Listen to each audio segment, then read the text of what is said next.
Badan Aspirasi Masyarakat atau BAM DPR RI berkomitmen mencari solusi atas ketidakpastian status tenaga honorer yang terus berulang di setiap periode pemerintahan. Ketua Badan Aspirasi Masyarakat DPR RI Neti Prasetyani mengapresiasi perjuangan tenaga honorer yang menginginkan kejelasan status mereka sebagai pegawai pemerintah dengan perjanjian kerja atau P3K di bidang masing-masing. Hal tersebut diungkapkannya seusai memimpin audiensi dengan aliansi honorer R2 dan R3 di ruang rapat BAM DPR RI. Neti menilai persoalan tenaga honorer bukan sekedar administratif, tetapi juga regulasi yang masih overlapping satu sama lain. Untuk itu perlu ada evaluasi terhadap sistem kepegawaian, hubungan keuangan pusat dan daerah, serta mekanisme rekrutmen tenaga honorer.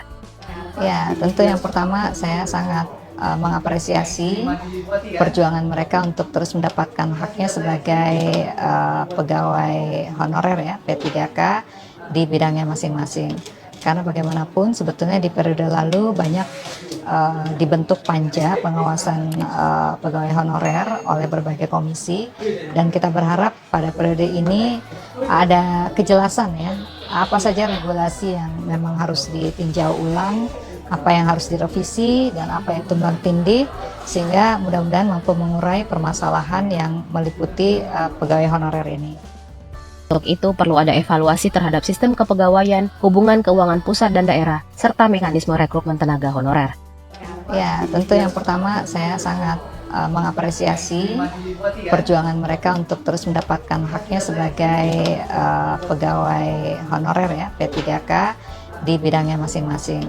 Karena bagaimanapun sebetulnya di periode lalu banyak dibentuk panja pengawasan pegawai honorer oleh berbagai komisi, dan kita berharap pada periode ini ada kejelasan ya, apa saja regulasi yang memang harus ditinjau ulang, apa yang harus direvisi, dan apa yang tumbang tindih, sehingga mudah-mudahan mampu mengurai permasalahan yang meliputi pegawai honorer ini.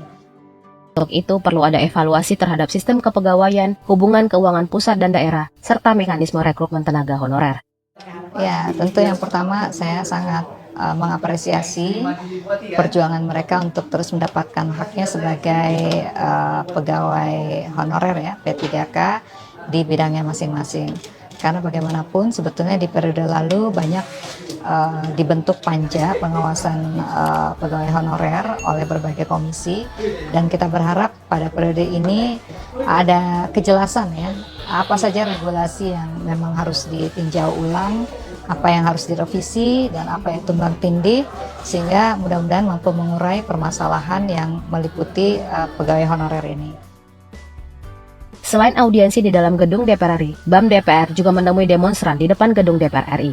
BAM DPR berharap pemerintah segera mengambil langkah tegas dalam menyelesaikan masalah tenaga honorer yang telah berlarut-larut ini. Arif Naka, TVR Parlemen, melaporkan.